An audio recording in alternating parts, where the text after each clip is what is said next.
This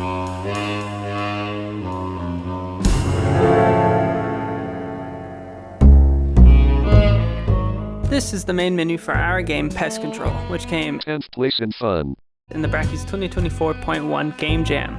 We had a big team. Coworkers, friends, all very talented, but big, which means we inevitably spent the majority of the first day in idea limbo. What's behind the door? We didn't know. We did have some kind of vague ideas floating around, but nothing that the entire team was ready to commit to. Eventually, in a state of frustration, worry, desperation, etc., I took a 30-minute break from the discussion and just prototyped something. It's whack-a-mole, but you're a hitman for the mob, and the moles are peeking their heads out of crusty motel rooms. No one felt very good about it, including myself to some extent, but crucially, this pitch had 1, a clear concept, and 2, a tiny scope. And a tiny scope is a game jam dream, so work reluctantly began. Work. I'm gonna try to keep this short, so I won't mention every little thing, but you can see here, I'm not lying about the scope. We got guys popping their heads out, whack-a-mole style. We got a bounty system that you can kind of see in the print statements there, all in just a few hours. Hunter sending me UI to implement, Scott's worked this camera setup, I put in some shooting sound effects, things are going swimmingly.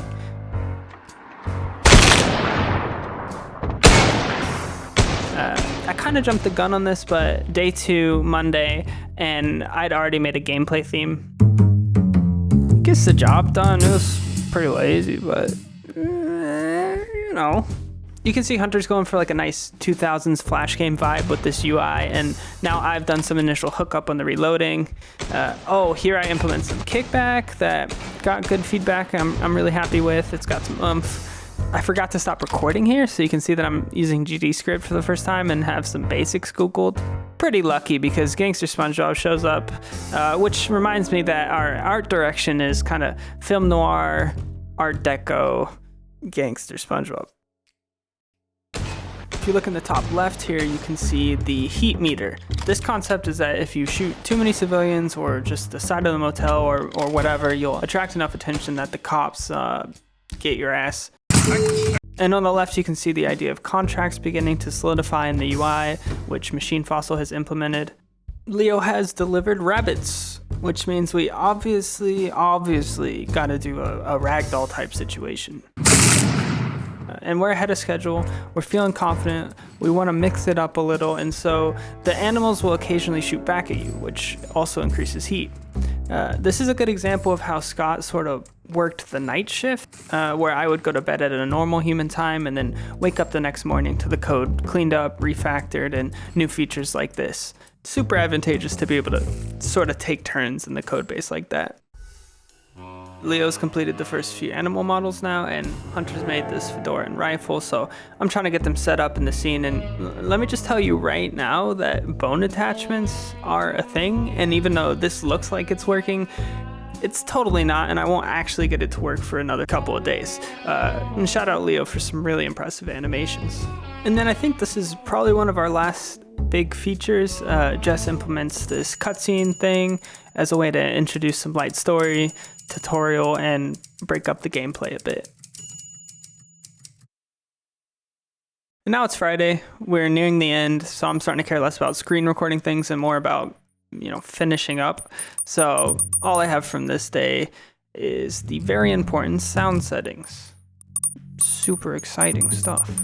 Bit of a rest of the owl moment here, but Saturday morning I find that Roman has finished up the motel modeling and the night shift has arranged it within the scene. I go through the process of transferring things over from our placeholder doors to the motel doors, including this fun dynamic ignition on the window material that's going to indicate whether a room is occupied or not. And we're skipping a lot, but here's me submitting a build at 3:30 Sunday morning, which is pretty anticlimactic because it would actually be another 30 minutes and mini builds later before we finally wrap up and go to sleep. That guy is submitted, and here's some finalized gameplay.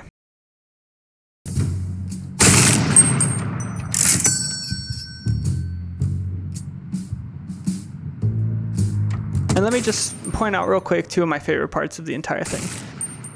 First, This Roach Motel sign that Leo made, it's astonishing. It looks straight out of Call of Duty Zombies. It adds so much to the environment. And then this car that Hunter made, look what we did. Look what happens when I shoot it. Look at it, please. Check it out. It's very cool. He honk. So what do I feel good about? The scope was kept small. The game is more fun than I expected. I got to make the music, which is loads more fun than making the actual game. Hunter and I have minimal regrets. You can shoot the car to make it honk. Queen Faith played it. And most importantly, I learned GD script, which I think I actually really like. And honestly, it solely comes down to how quickly I can iterate on my ideas. The .NET API sometimes feels really gross and clunky. Unity is obviously pond water. I think Godot is my new go-to for small-scale projects. Now, on the other hand, what made me want to the performance was rough on some devices, AI thumbnails. If you don't take extensive preventative measures, Godot is borderline incompatible with Git. This almost made me lose my mind. And then finally, things got tense at 3 a.m. I have been reported to HR, and I have lost my job.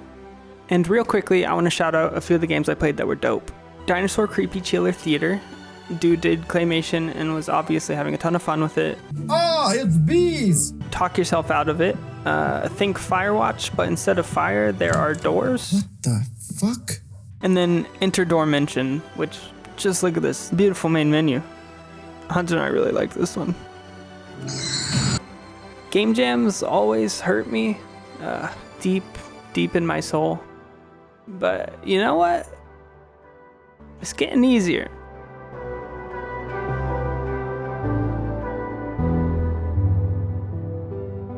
Old Man Ding?